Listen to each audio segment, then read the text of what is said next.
The morning sun glowed over the peaceful suburbs of Oak Ridge. White fences, manicured lawns, and the hum of sprinklers filled the quiet neighborhood. For Derek Cole, this was a new beginning. A gentle giant, tall, broad-shouldered, soft-spoken, he had finally bought a home for his family after years of hard work. His wife Melanie and their little girl Chloe loved the place.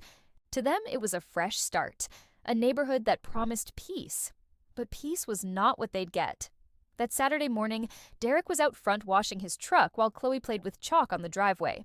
Melanie sat on the porch, sipping coffee, smiling as she watched her husband hum an old blues tune. Down the street, a black SUV rolled in slowly. Two men stepped out, wearing dark uniforms with HOA enforcement printed on the back. They looked official enough, badges clipped to their belts, radios on their shoulders. But their eyes weren't friendly. One, Ralph, was lean and twitchy, constantly chewing gum. The other, Carter, was bulkier, arrogant, the kind of man who loved attention. They strutted up to Derek's driveway. "Morning," Derek said politely, wiping his hands on a towel. "Not for long," Ralph sneered. "You're in violation of HOA Policy 14B. Derek frowned. "And what policy would that be?" "No unauthorized vehicles on display," Carter said, pointing at Derek's truck. "This isn't a junkyard." Derek blinked. "It's my truck. It's registered, inspected, and parked on my own property."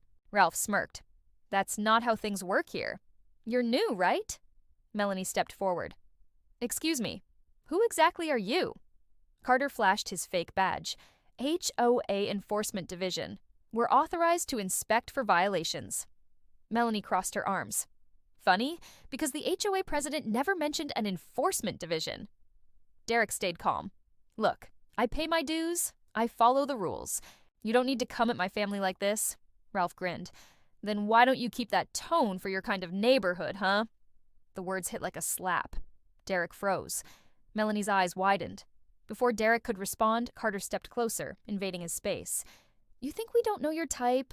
Big, loud, always breaking the peace. We keep this neighborhood clean." Derek took a deep breath, his voice low, steady. "You need to leave my property. Now." Carter laughed. "Or what? You gonna call the cops?" Melanie's phone was already in her hand.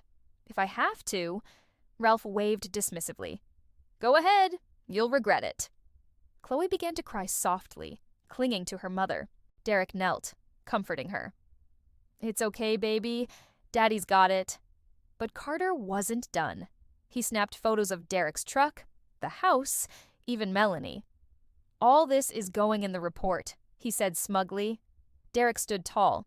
"Touch my family again. You will find out who you were really dealing with." Carter snorted. "Oh yeah? Who's that supposed to scare?" Before Derek could answer, a white patrol car rolled around the corner.